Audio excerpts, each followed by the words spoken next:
নমস্কার বন্ধুরা, নতুন রেসিপিতে আপনাদের স্বাগত। আজকে আবার একটা অন্যরকম রেসিপি নিয়ে এসেছি। আজকে আমি করে দেখাবো সোয়াবিনের কোফতা।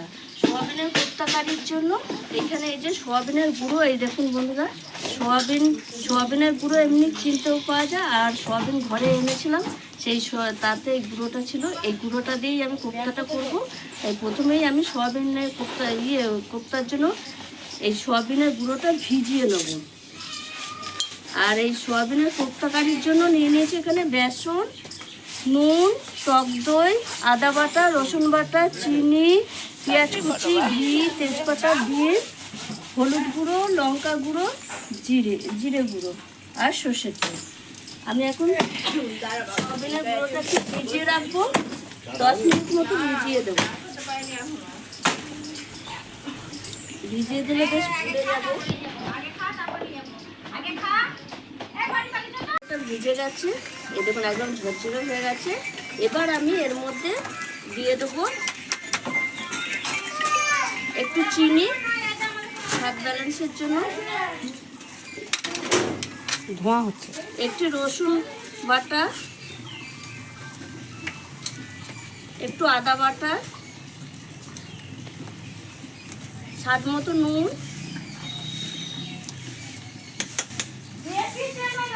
বেসন দেবো, খানিকটা দেবো, তারপরে মাখার সময় যদি লাগে আরও দেবো, লঙ্কার গুঁড়ো, জিরের গুঁড়ো, হলুদ গুঁড়ো দিয়ে আমি এটা ভালো করে মেখে নেবো।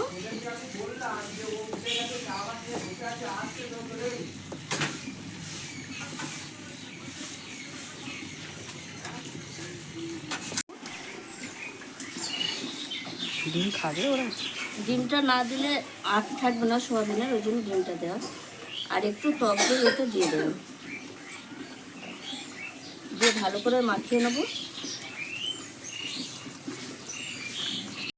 এবার আমি কোফতার আকারে ভেজে নেব এইভাবে, সব কটা সোয়াবিনের এরকম কোফতার আকারে ভেজে নেব।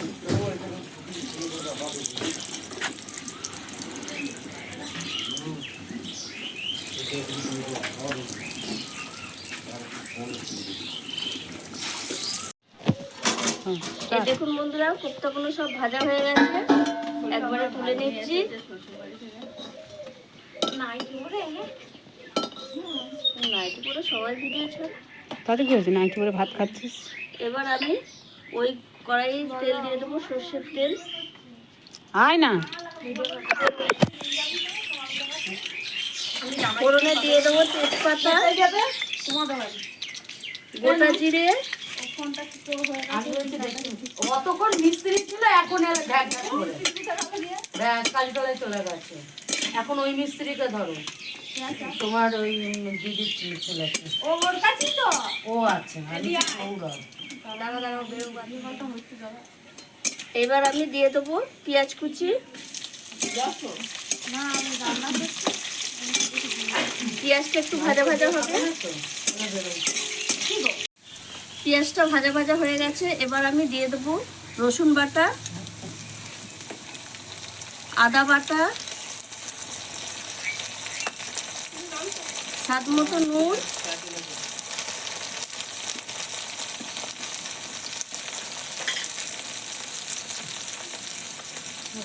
হলুদ গুঁড়ো,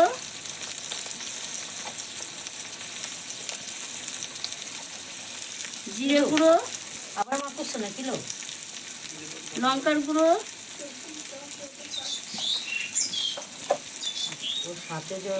স্বাদ ব্যালেন্সের জন্য চিনি। একসঙ্গে আমি ভালো করে কষিয়ে নেব।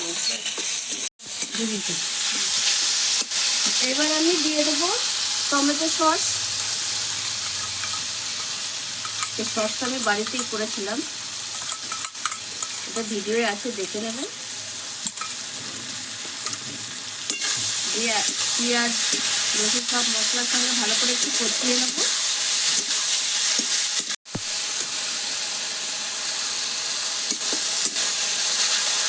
তাড়াতাড়ি করতে হবে, দেরি হয়ে যাচ্ছে। এবার আমি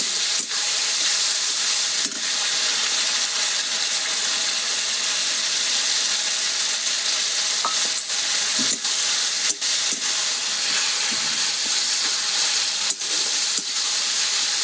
এবার আমি এই টক দই ধোয়া জলটা দিয়ে দেবো। তখন না দিবে। এই দেখুন বন্ধুরা, মশলাটা কষানো হয়ে গেছে, তেল ছেড়ে দিয়েছে। এবার আমি জল দিয়ে দেবো। আমি এবার সব কোপ্তাগুলো দিয়ে দেবো।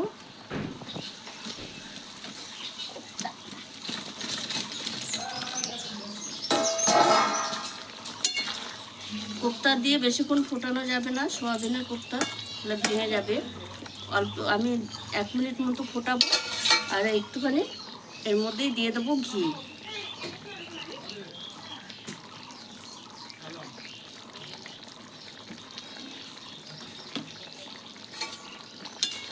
এবার একটু নেড়ে চেড়ে আমি নামিয়ে দেবো। হয়ে গেছে আমার সোয়াবিনের কোপ্তা কারি। কোথাও যাওয়ার প্রোগ্রাম আছে নাকি? কোথাও যাবি নাকি? মাঠে শুধু দেখবি কেন, একটু টেস্ট করে দেখ। আয় এক চড় মারবো, জমি দেখতে এই যাবে। দেখুন বন্ধুরা, কত সুন্দর হয়েছে কোপ্তা কারি। এই দেখুন ঝোলটাও ঢুকে গেছে কোপ্তাতে। এই দেখুন একদম নরম হয়ে গেছে সব, ও আর দারুণ একটা গন্ধ আসছে। বন্ধুরা, আমি যেভাবে সোয়াবিনের কোপ্তা কারিটা করেছি, আপনারা একবার এইভাবে করে দেখবেন। ভালো লাগলে কমেন্টে জানাবেন। আর আমার এই ভিডিওটি যদি আপনাদের ভালো লেগে থাকে তাহলে লাইক করবেন, শেয়ার করবেন, সাবস্ক্রাইব করবেন।